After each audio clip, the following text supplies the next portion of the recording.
Ok, buenas noches. Bienvenido a Casa Bacardí y a este panel de Cuba y la Cumbre de las Américas.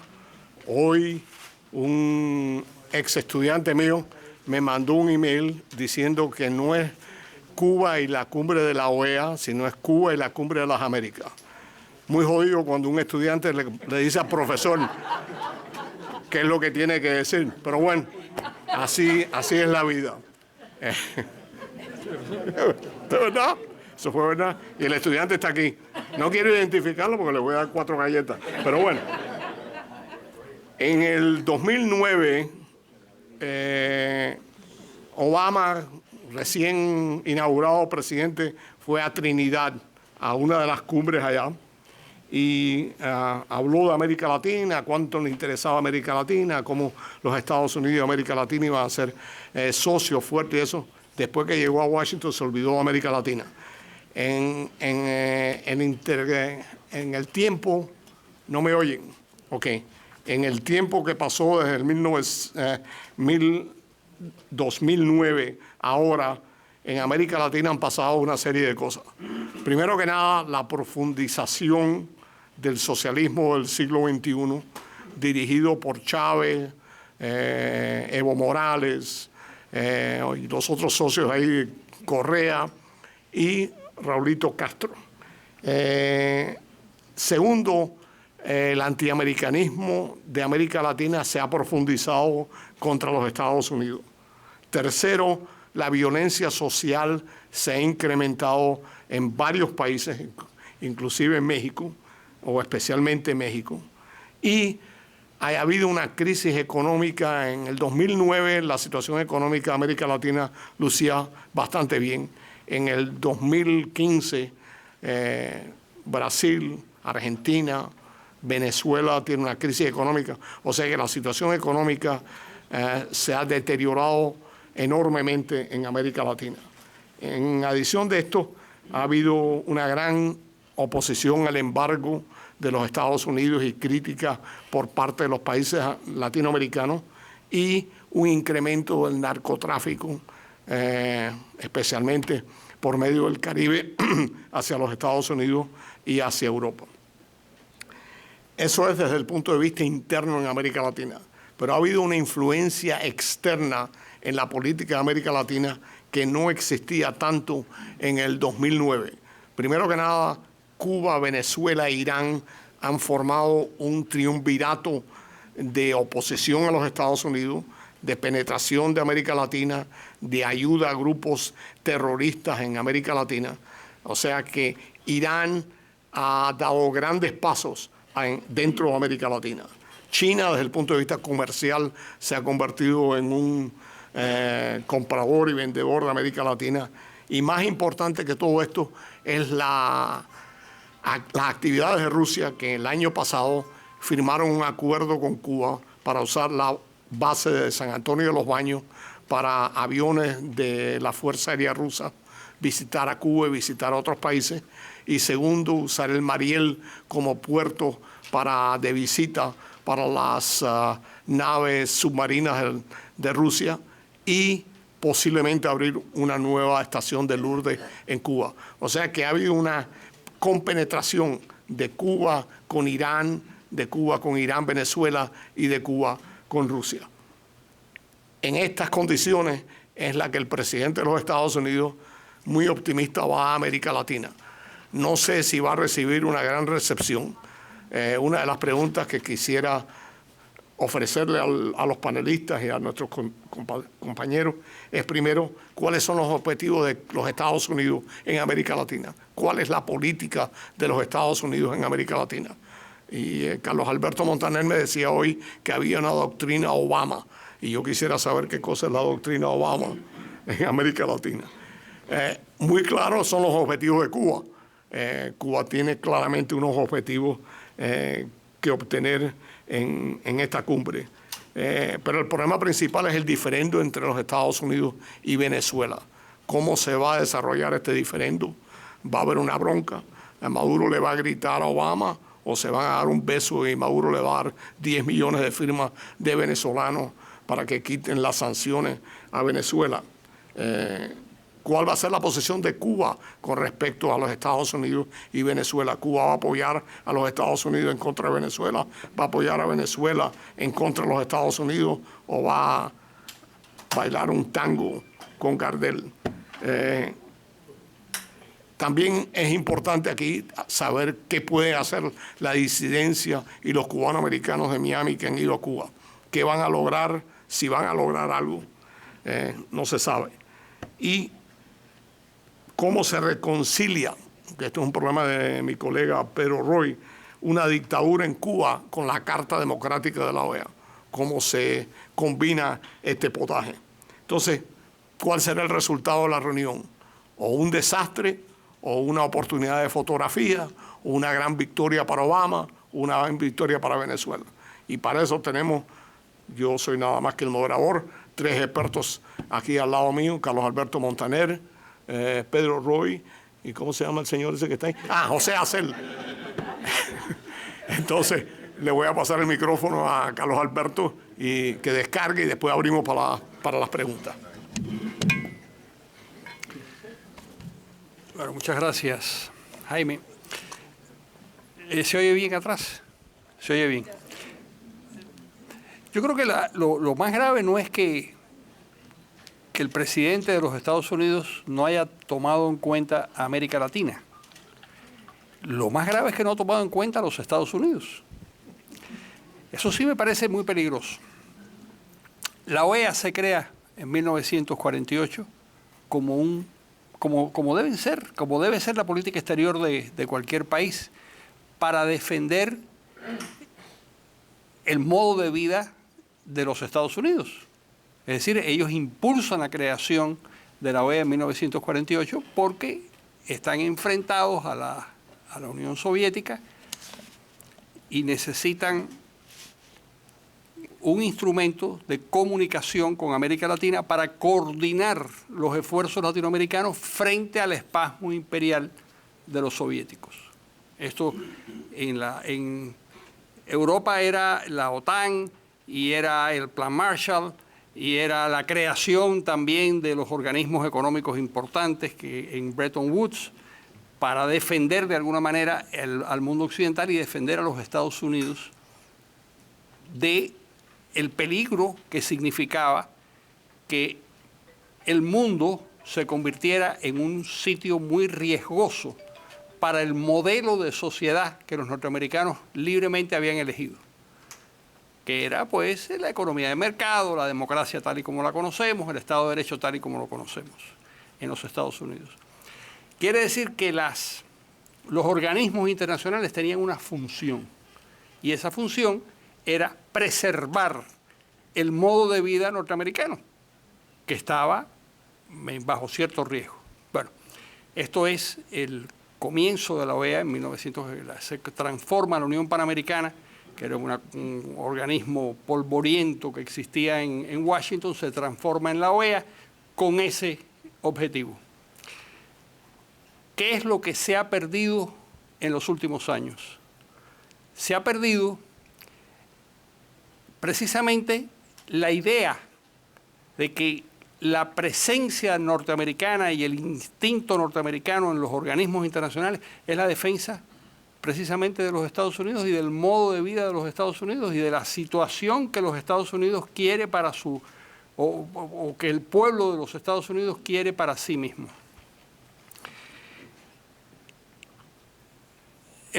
Cuando yo te decía en el almuerzo de hoy que existía una cosa que se llamaba la doctrina Obama, es porque Obama lo dijo en una entrevista en el New York Times, que existía una cosa que se llamaba la doctrina Obama. Y la doctrina Obama, y tú mismo me dijiste, más que nada es una táctica, más que una doctrina. Es la idea de que se puede establecer relaciones con adversarios y que con la esperanza de que los adversarios cambien, y de lo contrario se puede rectificar esa política. Esa declaración con relación a Cuba me hace pensar que las cosas no van tan bien como supuestamente pareciera o como supuestamente al propio presidente le gustaría que ocurriera.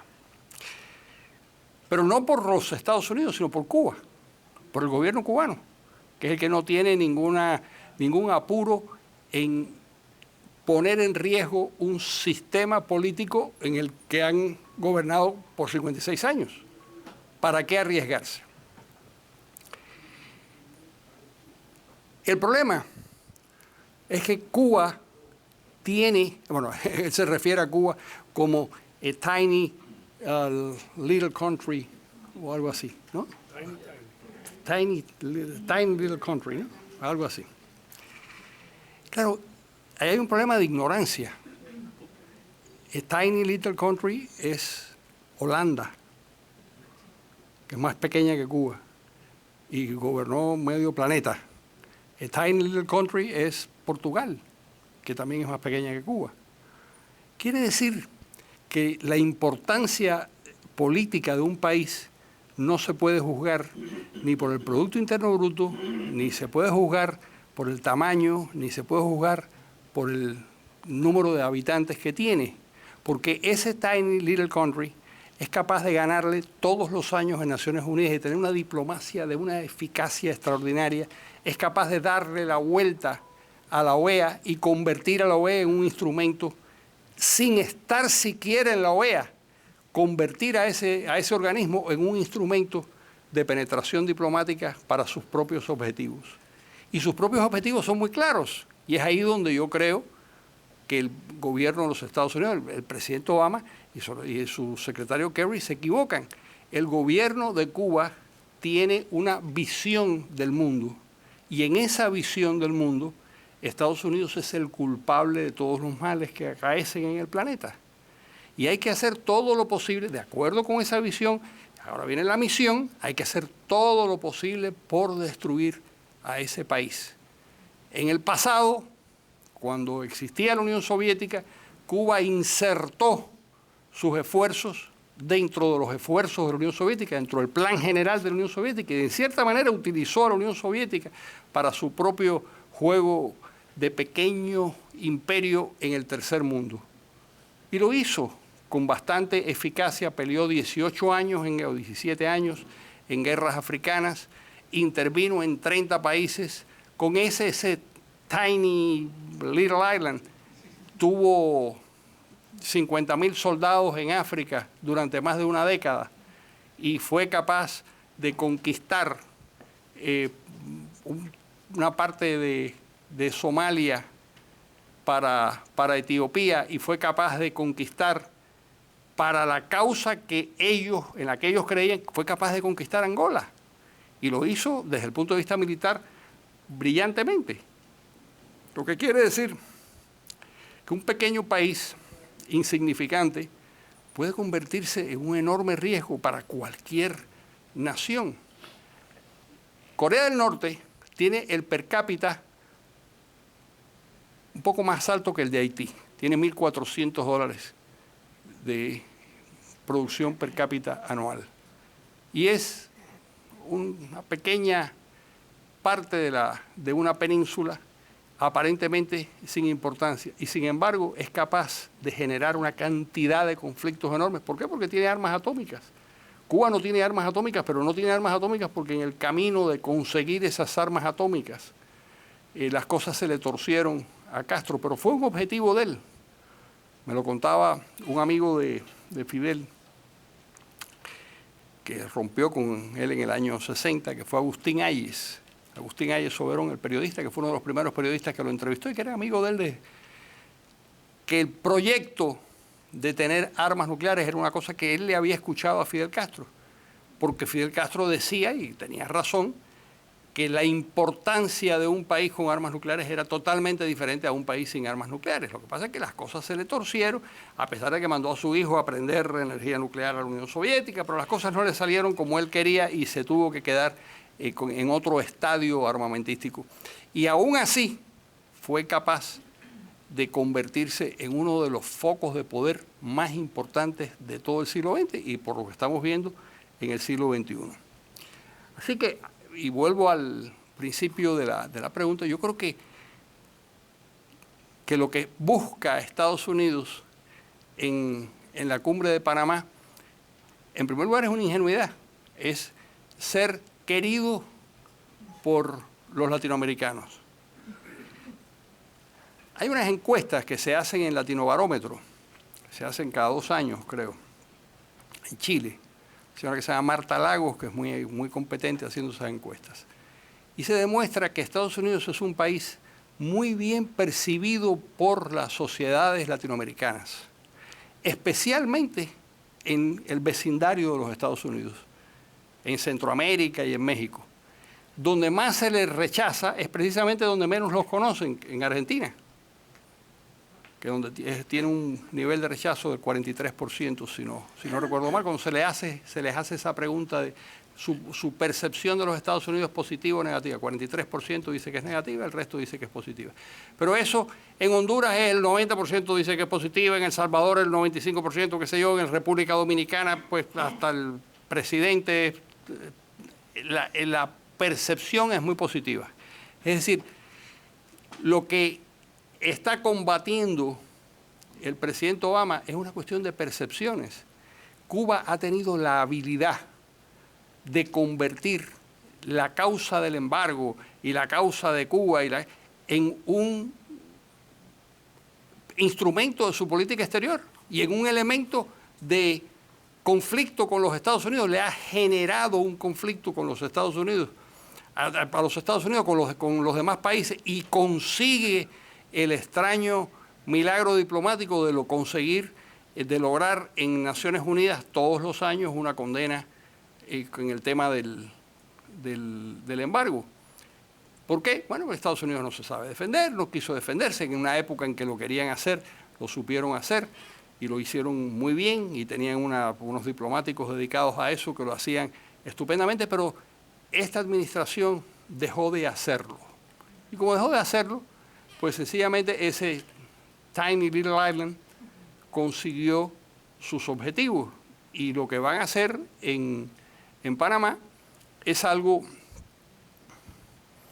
que solo tiene una ventaja para los demócratas y es que es una tribuna para que los demócratas y la oposición cubana pueda exponer sus puntos de vista. Pero desde el punto es decir, la cocina diplomática, ¿no? Esa queda a cargo de Cuba, al extremo de que están esperando todos la foto maravillosa de Raúl Castro dándose un abrazo, no sé qué se van a dar con el presidente Obama. Y desde el punto de vista político eso, por supuesto, es negativo. Yo creo que seguimos con las demás personas. No dijiste, como te pregunté de la doctrina Obama, te pagué el almuerzo. Esa fue la doctrina Sushiliki. Yo pago almuerzos en restaurantes baratos. Esa es la doctrina Sushiliki.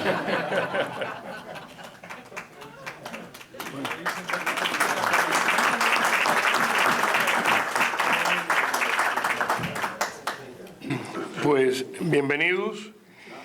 Yo quisiera comenzar esta tarde o noche con ustedes y viendo rostros de amigos, compañeros que hace muchos años, quizás más de lo que quisiéramos recordar, comenzamos esta lucha por la libertad de Cuba. Y en este momento en que vivimos ese concepto de que todo es relativo, yo quiero evocar, porque hay cosas que no son relativas, la libertad no lo es. Quiero evocar la memoria de todos los hermanos nuestros que murieron fusilados, asesinados por la dictadura militar que se está recibiendo en esta semana en Panamá. Para ellos, nuestro recuerdo y el compromiso de que para nosotros, salga como salga esto, la libertad por la que ellos murieron no es negociable.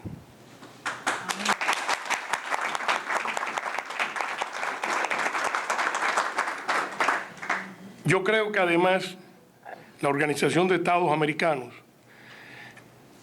es un anacronismo inútil, incoherente, muy costoso y contradictorio, que hoy está recibiendo, en estos días, a Raúl Castro, que por cierto, cuando leo en los periódicos cómo se refieren a Raúl Castro, es el presidente Raúl Castro. En algún lugar estos periodistas que se referían a los dictadores de América, como el general, el dictador fulano, mengano, sutano, resulta que cuando le toca mencionar a Raúl Castro, es el presidente Raúl Castro. O sea, que es todo un andamiaje, una maquinaria que le quiere dar a la dictadura cubana categoría que no tiene de democracia. Y ahí es donde está la gran contradicción de la OEA. Es una infamia porque la OEA está violando su propia carta democrática. En el 2009, nosotros recordamos cuando en un movimiento que puede ser discutible, pero el ejército de Honduras desplazó, con la aprobación del Congreso y de la Corte Suprema de Honduras, entre paréntesis, al señor Zelaya, que trataba de continuar usurpando el poder. Y la OEA, ¿qué hizo? Expulsó a Honduras porque violaba la Carta Democrática. Y esta misma Organización de Estados Americanos, en esta cumbre de Panamá, recibe a la dictadura militar cubana con los brazos abiertos como el hijo pródigo. Y al mismo tiempo me lleva al legado de Obama que mencionaba Jaime, y es una especie de regresión histórica. Yo cuando venía para acá venía pensando qué imagen pudiera presentar que reflejara lo que estamos viviendo. Y pensé en esos espejos que deforman la figura, que hemos visto en circos y en parques. Y eso es lo que es hoy la OEA. Un espejo que desfigura las imágenes, desfigura la realidad, porque la realidad es que Cuba, aunque el espejo esté dando otra señal, sigue siendo no solo una dictadura criminal militar, sino una cruel y asesina dictadura militar. Y eso es lo que están sentando en Panamá en este momento. Y Obama, para mí, su legado es la regresión. Estados Unidos regresa a aquella época nefasta donde le daba aliento a las dictaduras de América. Y con esta doctrina estamos lamentablemente regresando a esa América donde Estados Unidos recibía con los brazos abiertos a las dictaduras de América.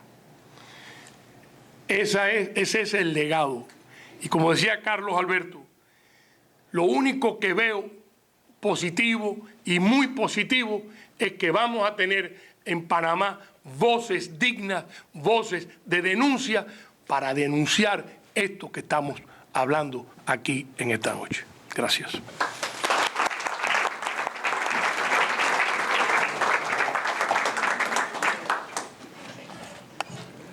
Bueno, buenas noches a todos.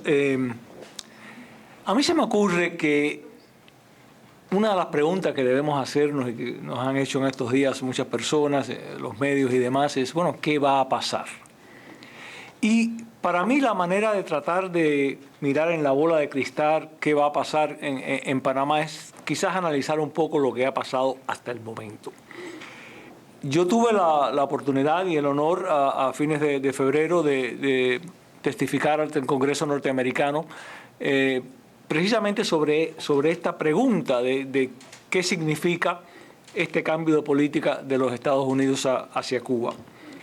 Y parte de mi testimonio fue basado en que a mí me parecía curioso que tanto el presidente como las personas que han estado abogando por un cambio unilateral e incondicional de la política de Estados Unidos hacia Cuba, que es lo que ha pasado, no se preguntaban, bueno, ¿y qué haría Castro? ¿Cuál sería la respuesta?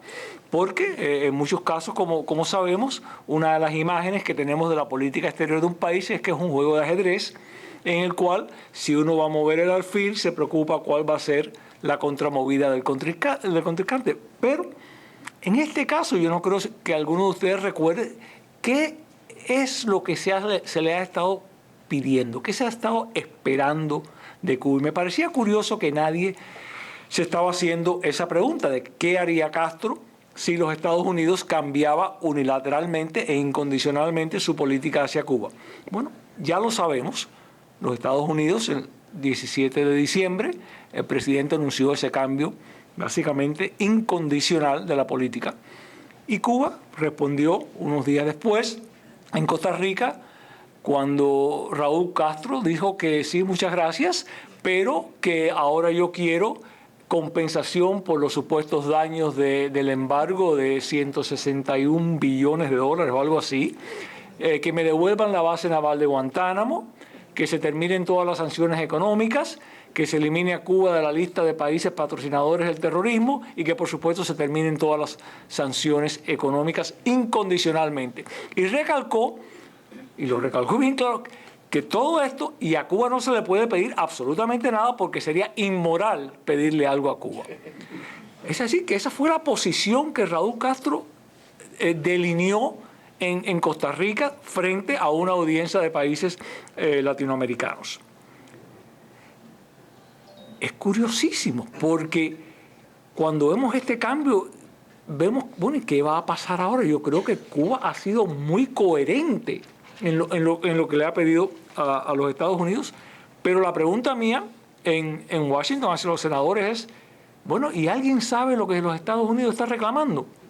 Porque hasta ahora yo no tengo la menor idea qué es lo que los Estados Unidos están reclamando, excepto quizás que le permitan a los diplomáticos en Cuba moverse con un poquitico más de libertad de aquí a allá, que no le abran mucho la valija diplomática y demás. Pero fuera de esos dos pequeños cambios que se han anunciado, yo no tengo ningún conocimiento de si los Estados Unidos están pidiendo libertad de prensa, libertad de asociación. ¿Qué estamos demandando? Y eso es muy preocupante porque cuando una persona está obsesionada, como yo digo, supongo que está el presidente Obama en este caso, obsesionada con obtener resultados y se sienta a negociar, no es una negociación, ya le está concediendo. Yo me desarrollé en el mundo de los negocios, en las empresas, compramos muchos negocios y uno siempre estaba dispuesto a levantarse de la mesa, a pedir algo y si no, me voy y se acabó. Pero este presidente a mí me parece que en este proceso nunca ha estado dispuesto a levantarse de la mesa y decir, no cedo más nada. Así que a mí me preocupa mucho lo que puede pasar, no solo en el caso de Cuba, sino quizás mucho más importante en el caso de Irán, cuando vemos una actitud de conceder sin reclamar mucho a cambio.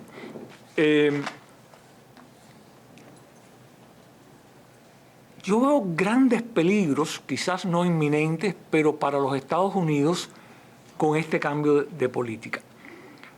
A mí se me ocurre que el mensaje que este cambio de política está enviando no solo a América Latina, sino al resto del planeta, es que para tener buenas relaciones diplomáticas y económicas con los Estados Unidos ya no es necesario, aparentemente, proteger los valores democráticos en un país. Desde los años 70 más o menos, los Estados Unidos había perseguido una política bastante coherente en América Latina, no en el resto del planeta, vamos a estar claros, pero en América Latina habíamos perseguido una política bastante coherente defendiendo los valores democráticos. Sin embargo, aparentemente hemos dado un virón y ya no es importante. ¿Qué quiere decir esto? Bueno, que para cualquier aspirante a dictador en nuestro continente, y yo creo que tenemos bastante aspirantes a dictadores, ¿verdad? El mensaje es que, bueno, ya no es necesario, ya no me preocupa, no es necesario proteger los derechos humanos y demás.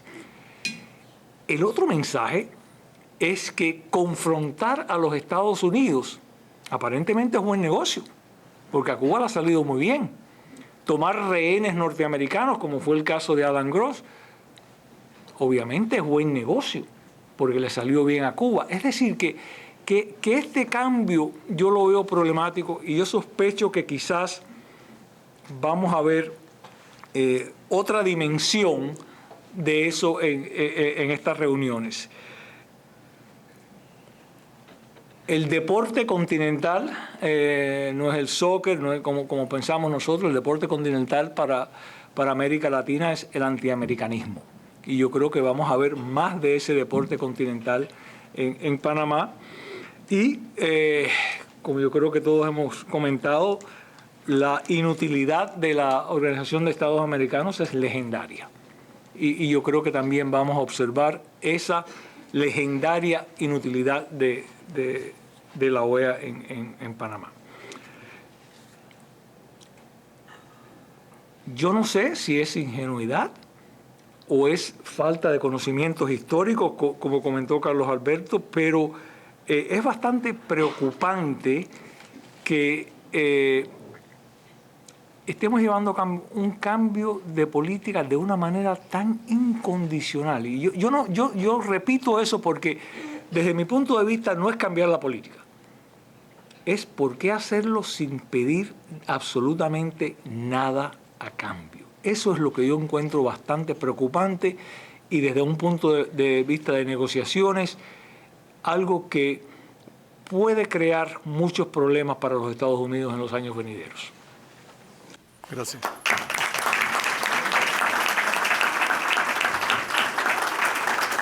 Yo tengo un pequeño comentario y una pregunta. Yo quisiera discrepar de mi amigo Pedro Roy. Yo creo que la disidencia y los cubanoamericanos que van a Panamá van a estar silenciados por el aparato de seguridad de Cuba, los grupos que están yendo de Cuba a Panamá. O sea que la voz de libertad que debía estar ahí no va a estar.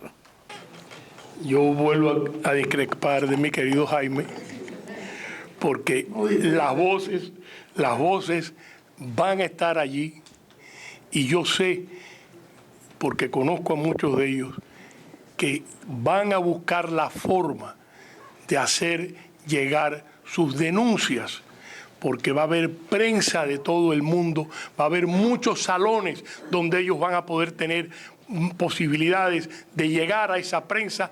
Está la internet, hay muchas maneras que desde Panamá, qué mejor tribuna que Panamá, mi querido Jaime, para que esté la presencia de... Ojalá que tú estés correcto.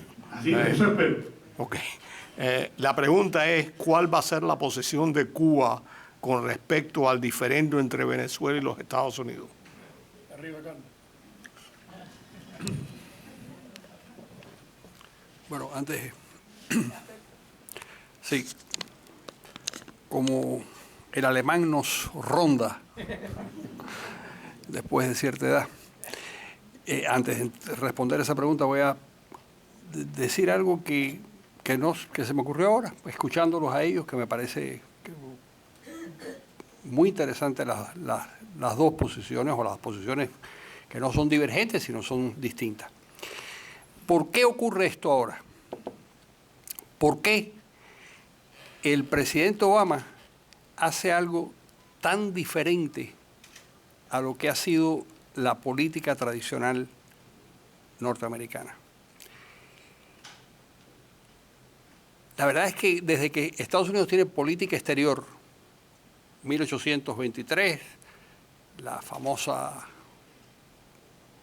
política para evitar la presencia de Europa en América, porque era un problema. Es decir, España se estaba armando, Rusia estaba en Alaska, y no solo en Alaska, sino llegaron hasta San Francisco. Llegaron hasta San Francisco. Quiere decir que el gobierno de los Estados Unidos, con la doctrina Monroe, estaba enfrentándose a un problema serio. Era una declaración más retórica que otra cosa, porque Estados Unidos no tenía la capacidad en ese momento de hacer muchas más cosas que las que...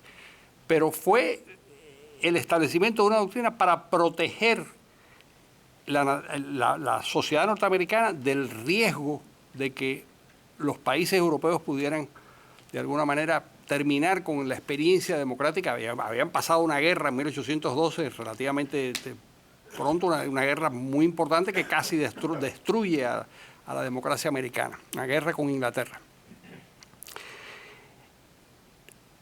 Durante todo el siglo XIX, Estados Unidos no tiene un rol muy importante en política exterior hasta que en 1884 los alemanes invitan al gobierno de los Estados Unidos a que participe de la repartición de África. El Congreso de Berlín, 1884, llegan, y ahí Estados Unidos llega tarde y además de eso no le interesaba, pero sí asume una posición que a partir de 1895 es una posición constante, y es darle vida a la doctrina Monroe e impedir que los europeos se asienten en América. Que están a punto de entrar en una guerra con Alemania por el bombardeo de La Guaira, cuando hay unos barcos italianos, alemanes y franceses que se retiran inmediatamente, pero se quedan los alemanes y bombardean La Guaira, y eso hace que los norteamericanos amenacen a los alemanes. En fin, estuvieron a punto. El otro día, hace como 3 años, se descubrieron los planes del Kaiser Guillermo para la guerra con los Estados Unidos a consecuencia de los problemas con Venezuela. Kaiser Guillermo era un personaje muy extraño y además muy belicoso. A partir de ese momento y durante todos los primeros años del siglo XX, Estados Unidos tuvo una política muy activa de intervención en los asuntos de América Latina para tratar de poner orden. ¿Por qué? Porque era lo que se hacía, la política de las cañoneras. Eso podía ser criticable, pero era lo que se hacía en el mundo, y lo que querían para impedir que los franceses o los italianos o los alemanes cobraran a cañonazos sus deudas, los propios Estados Unidos se convirtieron en el policía de esa zona y tuvieron 12 intervenciones en el Caribe.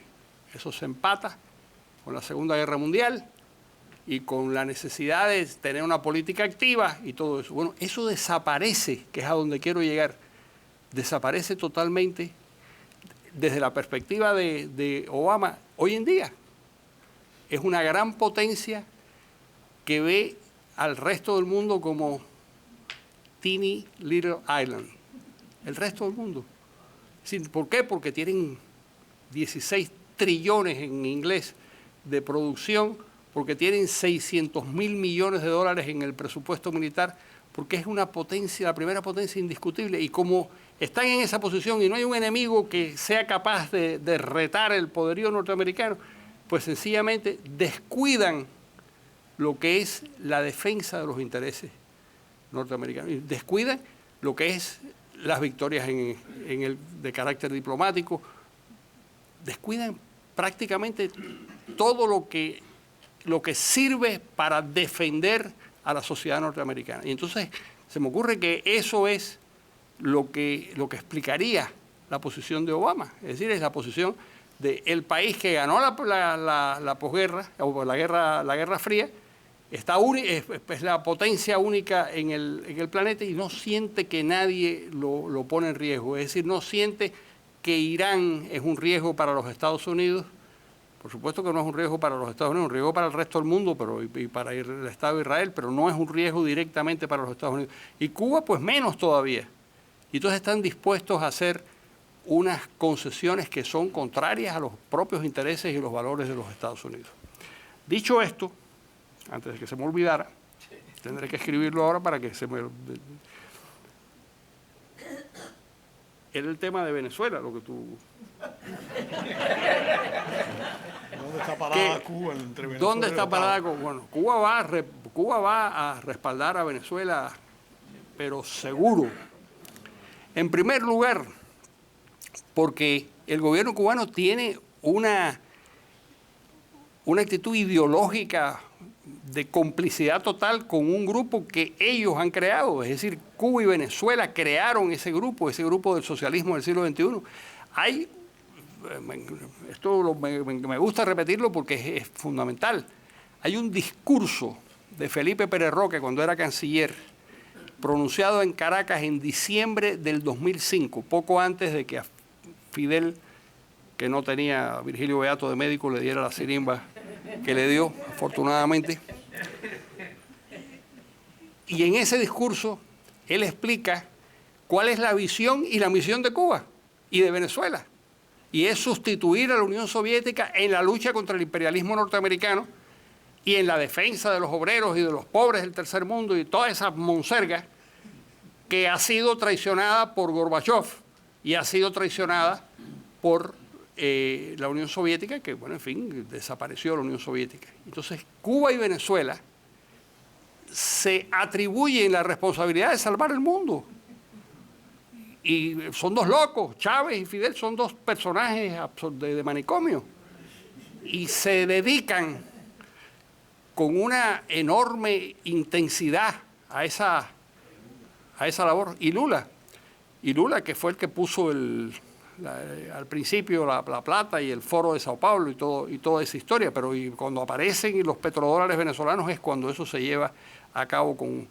Entonces, ante ese acuerdo, por supuesto que Cuba va a apoyar a Chávez y no lo van a Maduro, a Venezuela. Además, en su momento, según Carmelo Mesalago, eran 13.000 millones de dólares los subsidios y los dineros que llegaban de Venezuela, que eso es el doble, más del doble de lo que recibieron de la Unión Soviética en los años de mayor generosidad soviética.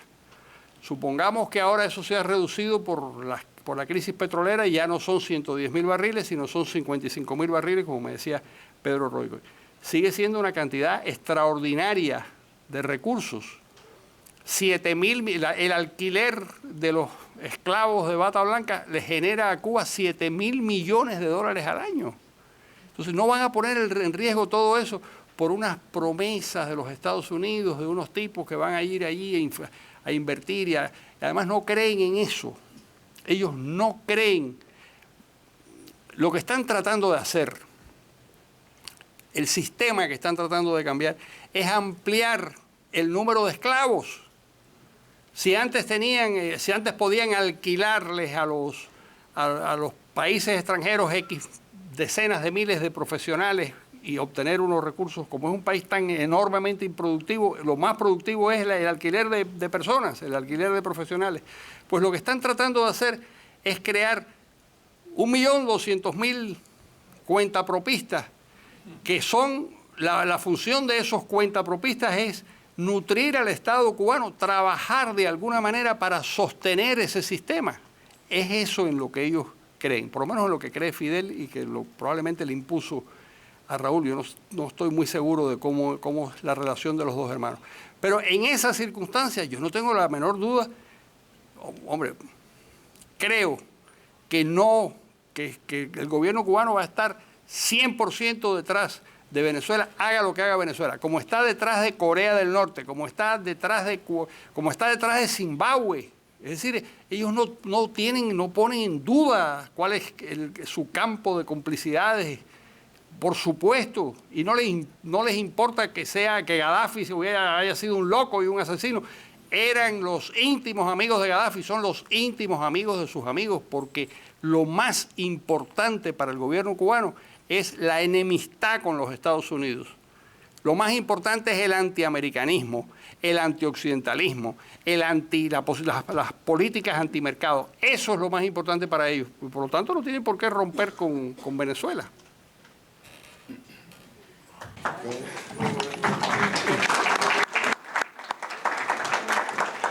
Pero no solo no tienen que romper con Venezuela, Cuba controla a Venezuela.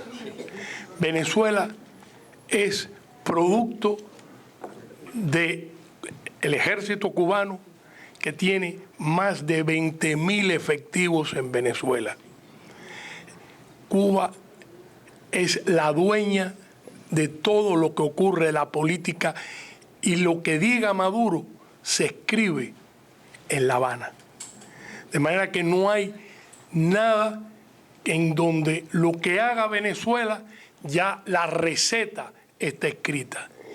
Maduro depende, para continuar en el poder, de esas, además de sus militares entrenados por Cuba, el Servicio de Inteligencia de Venezuela, entrenado por Cuba, depende de esas fuerzas efectivas, élite de combate cubanas que hay en Venezuela. Pero además lo de Venezuela se complica con otra dimensión. Venezuela es un narcoestado. En este momento, más de la mitad de las drogas que se consumen en Europa pasan por territorio de Venezuela, con la protección de generales de un cartel que se llama el Cartel de los Soles, que son las insignias que llevan los generales venezolanos. Complicadísima la situación por el nivel de control del narcotráfico en Venezuela. De manera que Raúl Castro va a hacer lo que le convenga hacer, y Venezuela va a hacer lo que le convenga a Raúl Castro hacer, porque es lo mismo. De manera que lo que estamos viendo en la OEA es precisamente esa perfectamente establecida alianza, porque Raúl Castro tiene muy claros quiénes son sus amigos y quiénes son sus enemigos. Y entre sus amigos no está Obama. Cuando al día siguiente del discurso del 17 de diciembre, en que hablan el presidente de Estados Unidos y el dictador cubano, al día siguiente le habla él a su asamblea, que llaman del Poder Popular, y les dice estas pocas palabras: ganamos. Y después le repite: y no vamos a ceder en nada. El que quiere especular otra cosa, que le ponga atención a esas pocas palabras. Ganamos. Han cambiado a un individuo que llevó 5 computadoras a Cuba por todo esto que estamos viendo. Los 5 espías, incluyendo uno que participó en el asesinato de los hermanos al rescate, el restablecimiento de relaciones diplomáticas, el sacar a Cuba de la lista de países terroristas, que eso ya está en marcha. Tengo entendido que en este momento ya lo están anunciando. Lleva un periodo, un grupo de semanas en que tiene que ir de la Casa Blanca al Senado, pero no es potestad del Senado ni del Congreso de Estados Unidos evitarlo. De manera que a Cuba la van a sacar de la lista de países terroristas. Para Raúl Castro, hasta este momento, ha sido una gran victoria. Ahora, ¿por qué el presidente de Estados Unidos participa en estas concesiones unilaterales? Hay 1000 especulaciones, podemos hacer 1000 especulaciones. Yo pienso, y lo estamos viendo, que tiene que ver también con la arrogancia del poder y una formación. Por 20 años tú no estás en una iglesia de un odiador de los Estados Unidos y no afecta tu manera de ver y pensar.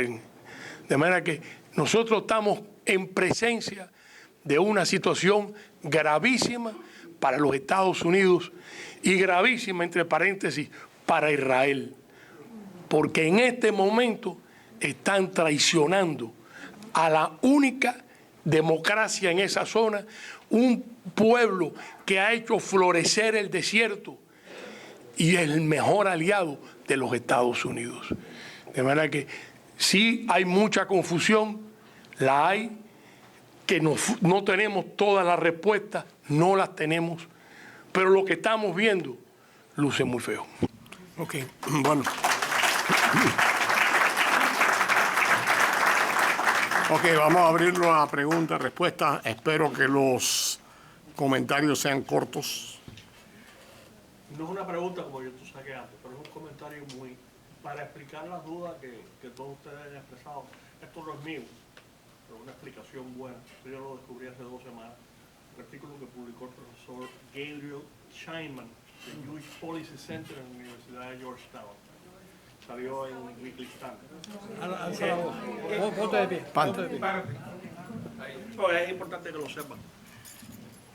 El artículo habla de un libro que aparentemente es la base y es la explicación de todo lo que está haciendo este presidente. El libro lo escribió el profesor Charles Kupchan, también de la Universidad de Georgetown. Se publicó en el 2010, pero el profesor Kupchan trabajó en la campaña presidencial del 2008 y ahora en este momento es el director de Asuntos Europeos del National Security Council. Parece que es uno de los mentores del presidente. Tú mencionaste de atrás, este es de ahora. Entonces, Kupchan publicó un libro que se llama How Enemies Become Friends, The Sources of Stable Peace. No prosperity. El profesor propone 4 elementos para su teoría. El primer elemento, y no se puede pasar de ahí, como verán, el primer elemento es acomodación unilateral. ¿Qué es lo que ha hecho el señor presidente con Rusia, con Irán y ahora con Cuba en diciembre? Le ofrece, lo que todos ustedes se están diciendo, pero ¿cómo es posible? Le ofrece concesiones unilaterales a cambio de nada, porque eso es la manera que este profesor lo ha convencido a él, que los enemigos se convierten en amigos. Esa es, para mí, eso es una buena explicación. Así que si les interesa, les recomiendo porque vale la pena leerse este artículo. Ok, señor. Un pequeño comentario. Luis tiene piedrita en el zapato, molesta en cantidad. Enfermedades como la tuberculosis, la viruela y la meningitis están apareciendo en el sur de la Florida. Las aves migratorias que van para Cuba en el invierno vienen bien cargaditas para acá.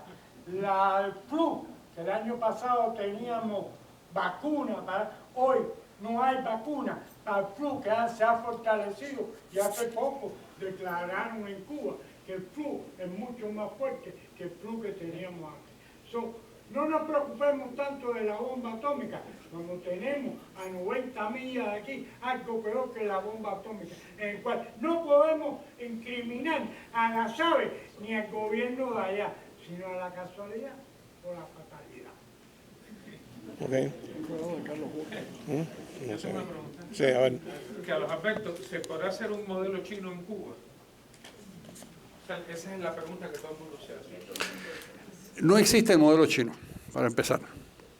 Deng Xiaoping se encontró un caos a la muerte de Mao Zedong. Entonces, hizo unas pequeñas modificaciones en el terreno agrícola. Es decir, la primera que hizo, la primera norma de Deng Xiaoping fue: usted tiene una tarea que realizar, lo que usted exceda de esa tarea es suyo. Y se empezaron a generar excedentes en China. Y empezó a cambiar el panorama económico como consecuencia de los excedentes, lo que siempre ocurre, siempre que hay, es decir, no es posible una revolución económica si no hay excedentes económicos. Empezó a haber excedentes económicos. Como se dieron cuenta, y como Deng Xiaoping afortunadamente no era un tipo dogmático, a pesar de haber sido un viejo comunista que había tenido problemas con Mao y había ido a la cárcel y qué sé yo, pero no era un hombre dogmático, estableció lo que todos sabemos, que enriquecerse era bueno. Se crearon los estímulos suficientes para que tuviera sentido trabajar, que es lo que no pasa en Cuba. Se permitió la existencia y la aparición, eso fue progresivamente. Hay que darse cuenta que toda esta historia empieza en 1978 y hasta 1984, 85, el tamaño de la economía china era el tamaño de la economía brasilera. Así que era una economía pequeña y reducida. Lo que pasa es que dan un salto con el crecimiento del 8, 9, el 10% anual, logran y eso es lo que va cambiando y van tomando y van improvisando sus soluciones. Es decir, lo que nosotros llamamos el modelo chino no existe. Es una improvisación constante sobre la realidad de una gente que no, afortunadamente, el Partido Comunista lo que decidió mantener el control político y la estabilidad política y abrir la mano en todo lo demás. El gobierno cubano no está dispuesto a eso. No está dispuesto a eso. Por otra parte, hay una cuestión cultural. Es decir, yo creo que los cubanos pueden ser muy laboriosos. Tienen que tener los estímulos necesarios para eso. Es decir, puede aumentar la productividad en Cuba de una manera sustancial, pero para que eso suceda, tiene que haber estímulos y tiene que obtener algo a cambio de eso. Y eso no se ve en Cuba. El gobierno cubano está inventando un modelo que lo empezó a inventar el propio Fidel Castro a principios de los 90 cuando la crisis. Y es la posibilidad de que un Estado comunista continúe con una economía centralizada, una economía esencialmente planificada, y esta es la aportación de Raúl Castro, donde se vuelve a 1967, cuando existían 60.000 microempresas en Cuba que fueron confiscadas en la ofensiva de 1968, la famosa ofensiva revolucionaria. Es decir, lo que ellos tienen en la cabeza, y yo no estoy inventando nada, estoy viendo con cuidado las cosas que dice Triana Cordoví, que es el economista cubano que más ha explicado lo que están haciendo. Lo que están haciendo es creando un tejido microempresarial que tiene la instrucción de no acumular recursos, lo cual es la cosa más disparatada del mundo, y reservarse 2.500 empresas medianas y grandes dentro de lo que es la escala cubana, que será el corazón económico de Cuba. Con ese 1.200.000 personas que trabajen en las microempresas, si se crean esas microempresas, ellos creen que pueden volver a 1967, donde los cubanos tenían resueltos la mayor parte de los pequeñísimos problemas que pueden resolver las microempresas, arreglar un par de zapatos, no sé qué, comerse una croqueta, las cosas elementales de una economía de Timbirich, que es lo que ellos permiten. Lo que pasa es que al final están logrando el contrasentido mayor, que es un socialismo sin subsidios y un capitalismo sin capital, y sin ahorro, y sin inversión, y sin crecimiento. Por lo tanto, lo peor de ambos mundos. Y eso no va a llegar a ninguna parte. Conclusión, lo del modelo chino, yo creo que en Cuba no tiene sentido. Quiero comentar un poquitico sobre eso y quizás expandir un poquito. Como Carlos Alberto comentó, el llamado modelo chino empezó hace ya casi 40 años, el modelo vietnamita unos años después, y esos países sin duda ninguna son hoy en día más ricos que lo que eran en aquel momento, lo cual nos demuestra que el capitalismo funciona. Pero esos países no han avanzado absolutamente nada con respecto a cambios políticos. Es decir, que aún en el mejor de los casos, si eso fuera posible, eso lo que sugiere es que no hay un camino hacia una democracia liberal en ninguno de esos dos modelos. Yo también quería señalar, porque oficiales del Departamento de Estado, del Departamento de Comercio, que han comentado sobre este cambio de política, están enfatizando constantemente que parte del objetivo de este cambio de política es ayudar a esa cuentapropistas, a desarrollar aún más ese sector privado, si podemos llamarle así, en Cuba, con la tesis de que a medida que estos pequeños negocios se van independizando del Estado, pues tienen más margen para actuar políticamente y que quizás en algún momento se pudieran convertir en agentes de cambio e influenciar al gobierno cubano para hacer cambios políticos. Esa es la tesis que ellos están exponiendo como parte del cambio de política. El problema es que es una tesis totalmente errónea. Eso de pensar de que el cuentapropista se independiza del gobierno dentro de un marco totalitario es falso. Lo vimos en China, en Tiananmen Square, y lo vimos más recientemente en Hong Kong, cuando los estudiantes en esos dos casos se lanzaron a la calle en protesta pidiendo cambios políticos, cambios democráticos. Esa nueva clase empresarial no los respaldó. ¿Por qué? Porque, bueno, ahora tenían más que perder y están atados al comisario para los permisos, para los insumos, para todas esas cosas. Es decir, que esa tesis de que el cuentapropista se independiza del gobierno dentro de un margen totalitario hay que ponerla en duda. Y el otro punto, y Carlos Alberto me lo recordó el otro día, es que en Cuba, hasta el año 1968, existían 55.000 pequeñas empresas, desde limpiabotas, restaurantes, farmacias y demás, con propietarios que todavía recordaban la Cuba republicana, tenían alguna idea de la Constitución del 40, es decir, y sin embargo, esa clase empresarial tan amplia en 1968 no pudo detener el comunismo. ¿Qué nos hace pensar que los reparadores de fosforeras, en este momento, que es parte de las 201 actividades, y reparadores de paraguas, que no tienen un concepto necesariamente de la libertad, de la democracia, qué le hace pensar a la administración que esos cuentapropistas van a ser agentes de cambio en el futuro? Yo no veo la base para esa tesis. Sin embargo, eso es lo que escuchamos, que se independizan del gobierno y demás. Sospecho que están persiguiendo una tesis totalmente equivocada. Bueno, tenemos tiempo para algunas preguntas. Tenemos 3 cerebros y medio aquí, muy buenos. No, yo no voy a identificar al medio. Somos 3 cerebros y medio. Déjame allá. Espérate. Hemos hablado de lo que Fidel, lo que Raúl dice, lo que Obama dice, pero no hemos hablado de lo que los cubanos dicen.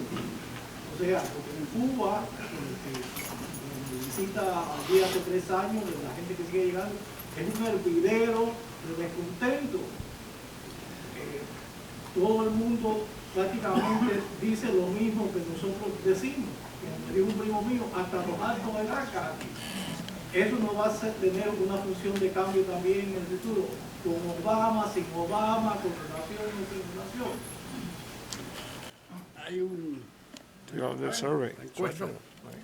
Hay una encuesta que mañana va a aparecer en el Washington Post, que les recomiendo que la vean. En esa encuesta es interesante, es muy interesante, y está bien hecha. Está muy bien hecha la encuesta. ¿Perdón? Hecha en Cuba. Hecha dentro de Cuba. Hecha dentro de Cuba. Hecha sin las autoridades. Porque hay unas encuestas, que la de Gallup, que son una basura, que van, el tipo del Comité de Defensa va con el encuestador y le pregunta a la persona, y la persona declara que es la mamá de Lenin y que se siente muy felices y qué sé yo, como es lógico. Esta no, esta es una encuesta seria. 56% de las personas lo que sueñan es con largarse de ese país. El hombre más popular es Obama. El país más popular es Estados Unidos. Raúl Castro es un poco más, eso va a ser un problema muy grave en la familia, es más popular que Fidel. Fidel, los dos tienen un rechazo del 30 y tantos, 40 y tantos %, es decir, un nivel de aprobación del 40 y tantos % y de desaprobación del 50 y tantos. Raúl mejor que Fidel.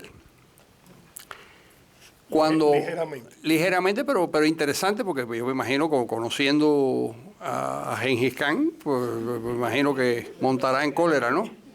En ese momento. ¿Perdón? Sí puede, sí. Sí, Fidel, claro. Ahora, en esa encuesta, el nivel, es decir, el número de personas preocupadas por el modelo político es el 29%. Muy bajo. Muy bajo para nosotros. Yo lo entiendo, porque existe una especie de pirámide de las necesidades, ¿no? La famosa pirámide de las... Lo primero es comer, y lo primero es tomar agua, y lo primero es vestirse, y el techo, y qué sé yo, y entonces ya primero vivire y luego filosofare. Primo vivire y dopo filosofare, como decían los filósofos italianos. Entonces yo creo que ahí vamos a ver un reflejo de lo que dice el Washington Post. Pero hay otra encuesta, curiosísimo, otra encuesta muy bien hecha, pero solo en la provincia de La Habana.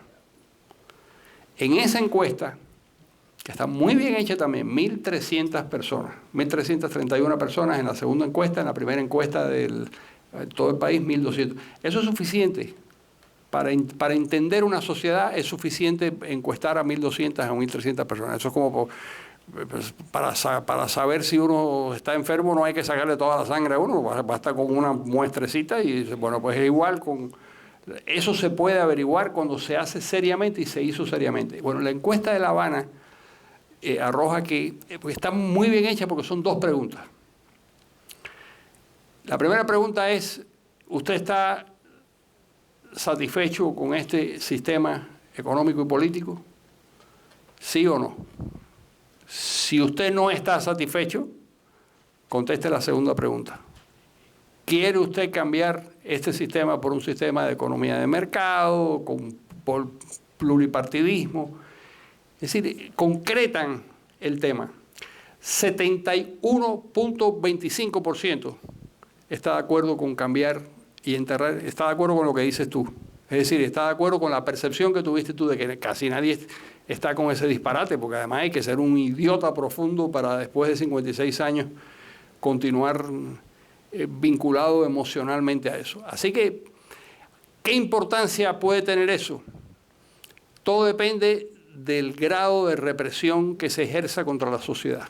Yo nunca olvido una frase muy melancólica de un general español, los generales españoles son muy melancólicos, que decía, uno es tan valiente como se lo permite su enemigo. Y eso tiene todo el sentido del mundo.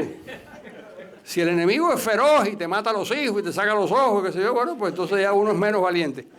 Entonces, todo va a depender del grado de represión. Yo creo que los regímenes comunistas se especializan en la construcción de ese tipo de jaula donde un número pequeño de personas es capaz de vigilar al conjunto de la sociedad. Yo recuerdo, y siempre es un dato que me gusta repetir porque me parece formidable para explicar cómo funcionaba el sistema, el corazón de un régimen comunista es el Partido Comunista.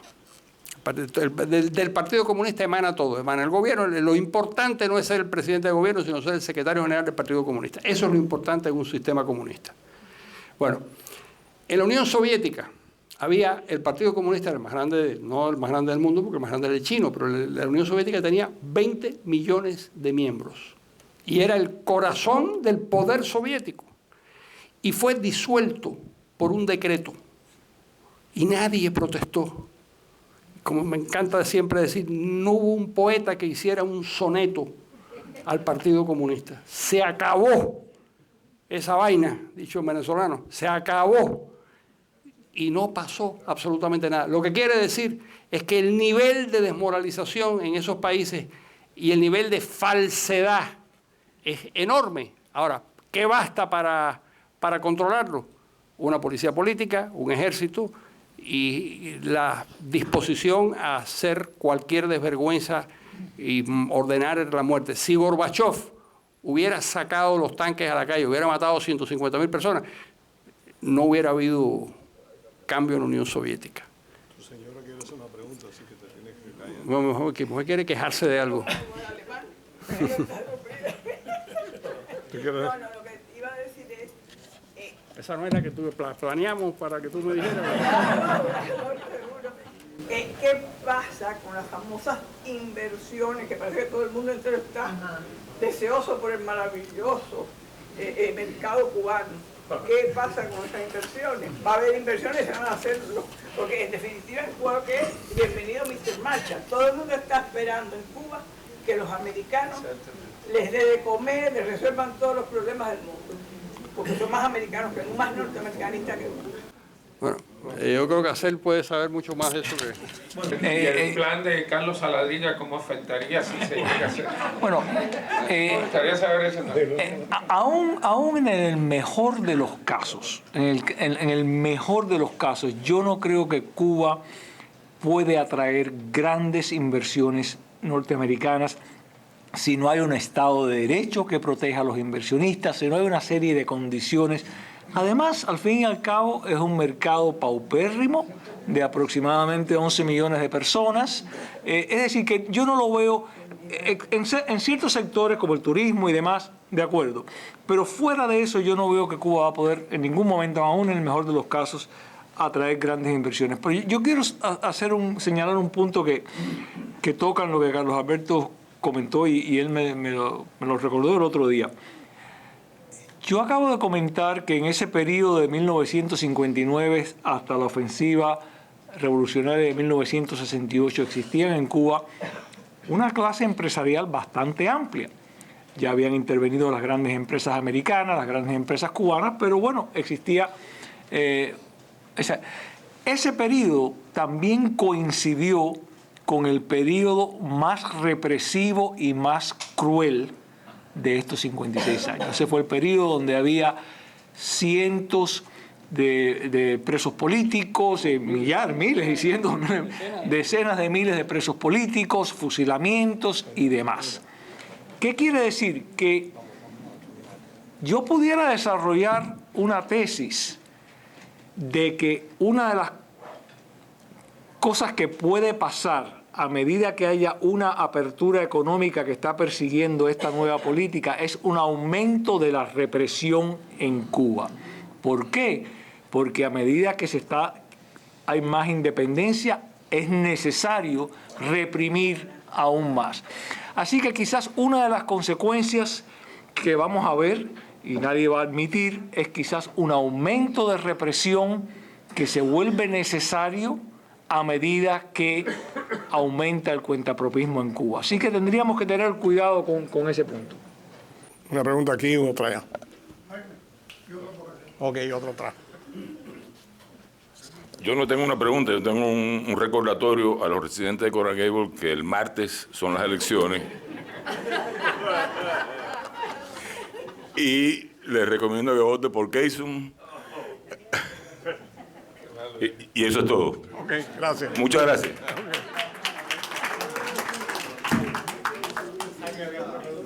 Y voy para allá después, espérate.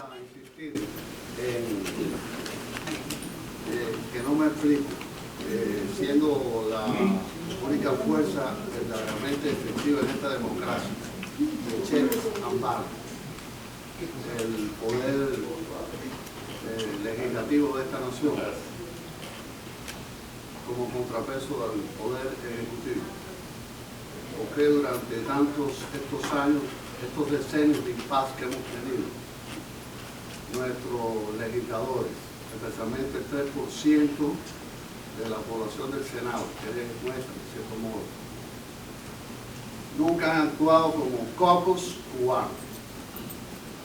No estoy criticando y no he dicho que hayan actuado mal en el caso cubano, pero todo se ha reducido un poco a las fotos de ocasión, a las entrevistas ocasionales, etcétera, etcétera, pero nunca como verdaderos caucus. Con esto me refiero a reuniones periódicas,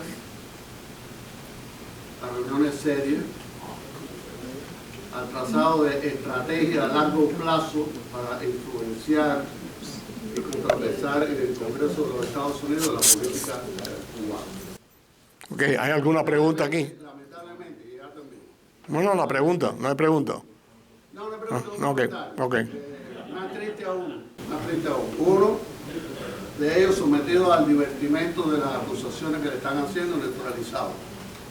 Y los otros dos, muy cubanos por cierto, en este momento decisivo de la historia, parecen más interesados, y de hecho lo están, por qué razón, en sus aspiraciones presidenciales, que no es el interés que puedan poner en Cuba. Pienso que esto es dramático, y pienso que desde el exilio, las personas influyentes, los movimientos, las organizaciones, nunca han insistido verdaderamente en lo importante, que es esto, tener un caucus, un grupo congresional cubano de fuerza, y solo hablo de los senadores, un grupo grande de representantes, que vuelvo a insistir, tracen una política a largo plazo y sean el contrapeso efectivo del poder. Gracias. ¿Una pregunta aquí? Sí, yo estoy de acuerdo con Carlos Alberto en que el punto más importante, lógicamente, es poderse llenar la barriga, la persona y la familia y vivir mejor. Creo que eso es lo que le importa en estos momentos básicamente al pueblo de Cuba. Una vez que logren eso, si es que lo logren, entonces pensarán en libertades civiles y políticas. Entonces, los tigres asiáticos y ahora el gran elefante asiático han logrado desarrollar la economía bajo una dictadura férrea que no la han perdido. ¿Por qué el gobierno de Cuba no podrá tratar esa estrategia de lograr que la gente coma y mantener el poder férreo? Que me da la impresión de que lo pueden hacer y hay ejemplos de que se ha logrado. ¿Por qué? Bueno, los tigres tuvieron diversas estrategias. Hong Kong fue una sociedad libre que tomó un camino. Singapur fue una sociedad medio camino, con un parlamento abierto, pero con Lee Kuan Yew al frente del país con mano dura. Corea y Taiwán evolucionaron hacia democracias donde se alternaban el poder y en donde la libertad entró a jugar y entró a ser muy importante. Hoy en día Taiwán y Corea del Sur son dos sociedades democráticas y son dos sociedades donde el Estado tiene un peso económico importante, pero realmente mucho menos que en otros países. Uno de los países más, desde el punto de vista económico, de los países más libres del mundo es Taiwán en este momento, de acuerdo con los índices que se publican de libertad económica.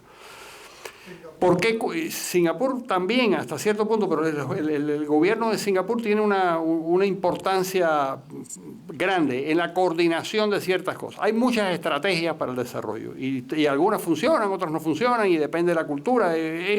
No hay una bala de plata, como dicen los gringos, no existe una solución que sirva para todo el mundo y una solución mágica.